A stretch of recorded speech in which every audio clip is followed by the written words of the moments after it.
All right, we're talking about a synthesis today of Taoism, Buddhism, and Confucianism that began around 1,000 years ago and brings us up largely to present. Reading from Eva Wong, the political chaos of the five dynasties and 10 kingdoms period made hermits out of many Confucian scholars. They embraced the quintessence of Taoism and admired the mental discipline of Zen Buddhism, but they did not want to abandon Confucian values. These scholars initiated a synthesis of Taoism, Buddhism, and Confucianism that focused on the dual cultivation of body and mind. This synthesis would characterize much of the Taoist arts of longevity that are practiced today.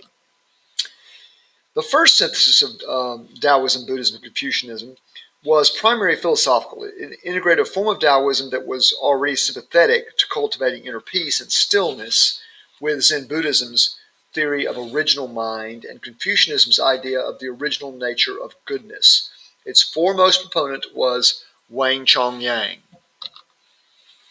Wang Chongyang, originally called Wang She, was a classical Confucian scholar, but the violent and militaristic rule of the emperors of the five dynasties had no use for Confucian values and benevolent politics. So at age 40, Wang Che gave up his hopes for a career in the civil service, apprenticed himself to the Taoist immortals Lu Dongbin and Chung-Li Xuan to learn the arts of longevity. Important one there is Lu Dongbin. And he adopted the Taoist name of Wang Chongyang.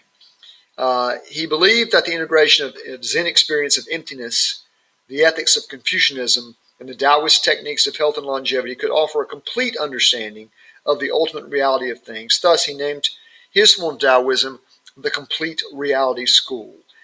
And today, by the way, the two major branches of Taoism are the Complete Reality School, with its origin here, and the Celestial Master School. Wang Chongyang's school adopted Confucianism's classic of filial piety, important book, Buddhism's Heart Sutra, into its repertoire of scriptures. Of the Taoist text, the Tao Te Ching, certainly, and a book called Cultivating Stillness were especially important. Complete reality Taoism is not an eclectic system of thought. It's not a grab bag. It is an integration of Taoism, Buddhism, Zen Buddhism, and Confucianism, initiating a unique approach to Taoism that is characterized by the dual cultivation of body and mind. Taoism formed the foundation of the synthesis. In Wang Chongyang's system of thought, the Tao, the formless and undifferentiated energy, the way of the universe, is the underlying reality of all things. We're sort of returning full circle to philosophical Taoism. To merge with the Tao is to draw energy from this source of life. That is longevity. However, the ultimate reality of the Tao can be experienced only by original mind, which is empty of thoughts, attachments, and desire. In complete reality Taoism, original mind is also the original spirit, or immortal fetus. According to Wang Chongyang, everyone has the spark of the Tao inside them, but craving and mindless thinking has prevented this spark from developing. The goal of Taoist practice is to return to the original mind by removing the barriers that have kept us from it. As in Zen Buddhism, spiritual training in the Complete Reality School begins with the eradication of desire and emptying the mind of thoughts. This allows us to cultivate stillness and experience the Tao. The Confucian influence on Wang Chongyang's thinking is strong. In addition to incorporating values such as virtue, benevolence, and honor into spiritual training, Wang Chongyang equates original mind with the Confucian notion of the original nature of goodness. Confucius said that we all had an original nature that was good. For him, original mind is not only empty of desire, but also has a tendency toward goodness. Thus, doing charitable deeds is an important part of complete reality Taoism. Wang Chongyang's Complete Reality School is essentially Taoist. It recognizes that spiritual training involves the transformation of both body and mind, and that this transformation is alchemical.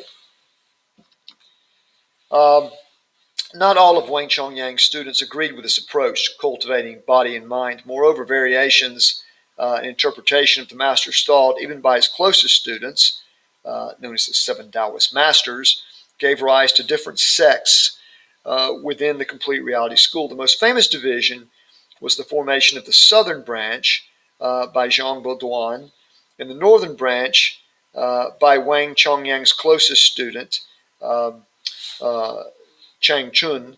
But Zhang Baoduan did not study directly under Wang, but his teacher, Lu Haishan. This gets very confusing. So let's just look at a table trying to summarize this. So we've got two schools.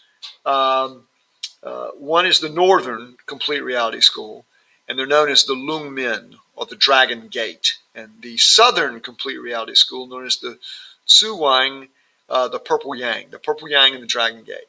The Northern School's founder is Wang Chongyang. Actually, Wang Chongyang is sort of the heart of both of these, but it's a close student of Wang Chongyang that founds the Northern School. But he's more associated with the Northern School. The Southern School is Zhang Baoduan. The Northern School believes you should cultivate the mind before the body. Cultivate the mind, and the body, will follow. The Southern School says no, cultivate the body first. It's sort of a behavioral school of psychology. Just do the right things, and then the mind will calm based on the body. The Northern School does not practice sexual yoga. The Southern School says that sexual yoga is vital for replenishing energy, qi, especially for older people. By the way, I've skirted around what this sexual yoga is. It's sexual practices, but it's somewhat patriarchal. It's about men withholding orgasm for most of their sexual experiences, and lots of other esoteric stuff like that we don't need to get into. But it's a thing.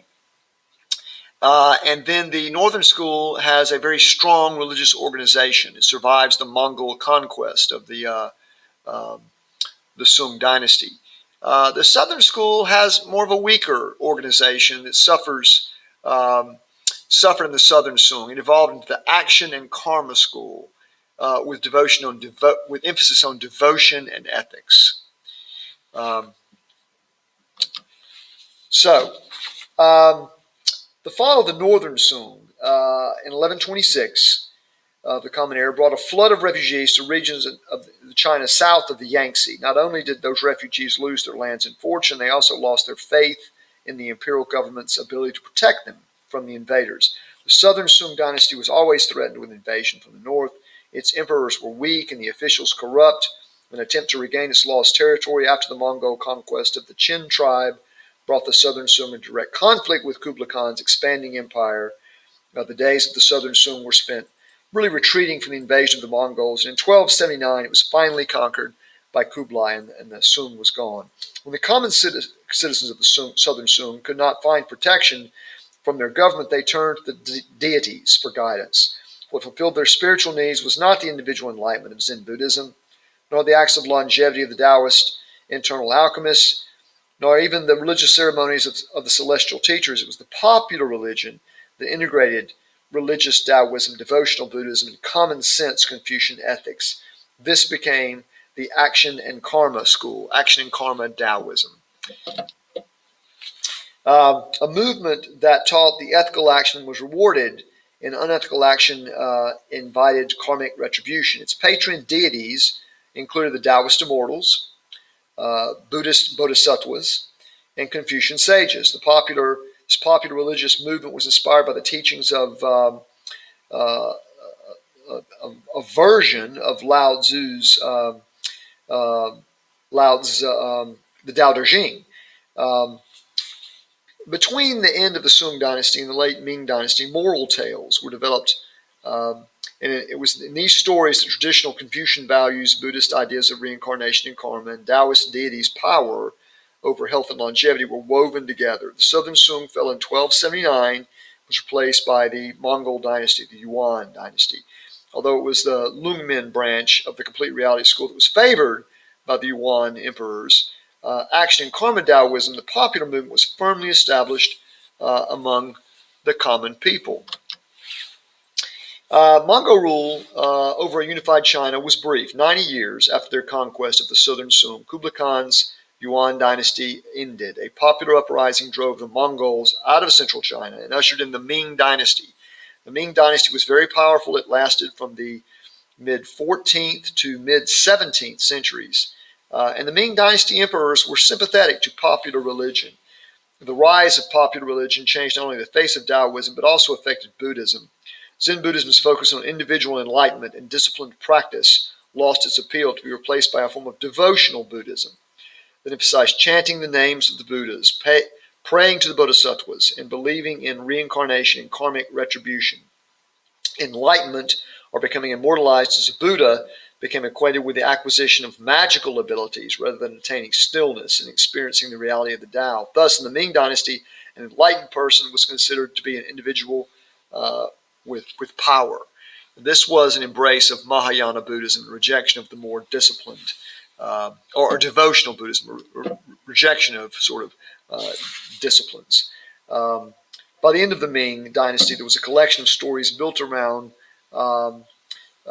teachings that incorporated the Buddhist ideas of reincarnation, Taoist beliefs of immortals, and the Confucian values of dedication, filial piety, and honor.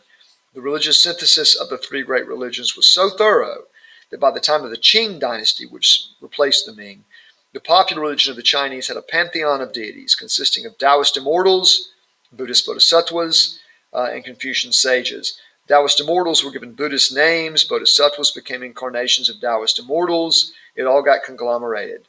But today in popular Taoism, Lu Dongbin, the Taoist immortal, is regarded as the incarnation of Manjushri Buddha, and Lao Tzu is sometimes identified as another Buddha. So the flowering of popular religion in the Ming Dynasty encouraged the development of sects of Taoism, other religious, so huge fracturing of the religion.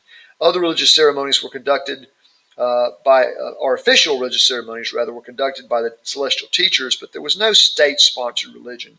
The Ming emperors admired individuals who had magical or supernatural powers. Thus, in the Ming, we see the investiture of many Taoist Qin Jin, or realized beings. More Taoist sects were formed in the Ming Dynasty than any other period of Chinese history. Disagreement over theory and practice might have motivated the formation of sects, but it was the social and political climate that encouraged their existence. Sects were free to develop in their rise and fall. Get rid of that. Their rise and fall. Their rise and fall were tied to the power and charisma of their leaders. I'm going to skip ahead and talk about the popularity of magic and sorcery in the Ming Dynasty, which gave rise to several sects that combined talismanic magic with cultivating body and mind. Out of this strange union emerged the Mao Shan sect. And even today, Mao Shan sorcerers are still feared and respected, according to Taoist tradition. The Ming Dynasty was indeed the era of sectarian Taoism. Since there is no such thing as heresy in Chinese religion, disagreements led to division, and division led to the formation of a new sect. Some sects, for example the Lungmin sect, were monastic and celibate. There were also sects, like the Celestial Teachers, with a priestly clergy that were allowed to marry. By the end of the Ming Dynasty, there were so many Taoist sects, it was difficult to keep track of all of them. Some of these sects lasted for only one generation, disappearing when their founders died. Others continued for generations. When the Ming was replaced by the Qing in 1644, another form of Taoism emerged. This kind of Taoism is sometimes called contemplative Taoism, for it revived the practice of cultivating the mind, and considered internal alchemy to be a purely psychological phenomenon. Other problems also contributed to the end of the Ming Dynasty. By 1600, the Manchu tribe, which were the founders of the Qing Dynasty, they were emerging as a powerful force in northeast China. The Manchu conquered the smaller tribes in the region between Korea and Russia and were poised to invade central China. Internally within the Ming Empire, the nobility was divided, and the eunuchs rose to power by allying themselves with ambitious and worldly Taoist and Buddhist priests. Corruption in the provincial government brought discontent. Discontent led to peasant uprisings. When the Ming government turned down a trade treaty with the Portuguese, its fate was sealed. Trade goods, muskets, cannons from the Western nations went to the Manchus. With superior firepower, the Manchu conquered the already crumbling Ming Empire surely and swiftly. The Qing dynasty, which lasted until 1911, ushered in an era of critical reflection of everything from the past. The past, quote unquote, was the Ming dynasty, and most of the Qing intellectual activity consisted of criticizing the literary, artistic, and spiritual trends of the Ming dynasty. Magical practices in Taoism were especially under attack. Many intellectuals blamed religious Taoism and burned its texts and institutions, and belief in magic was credited with the fall of the Ming dynasty and humiliation being conquered by foreign invaders. Taoism entered a dark time from which it's sort of emerging today. More about that later.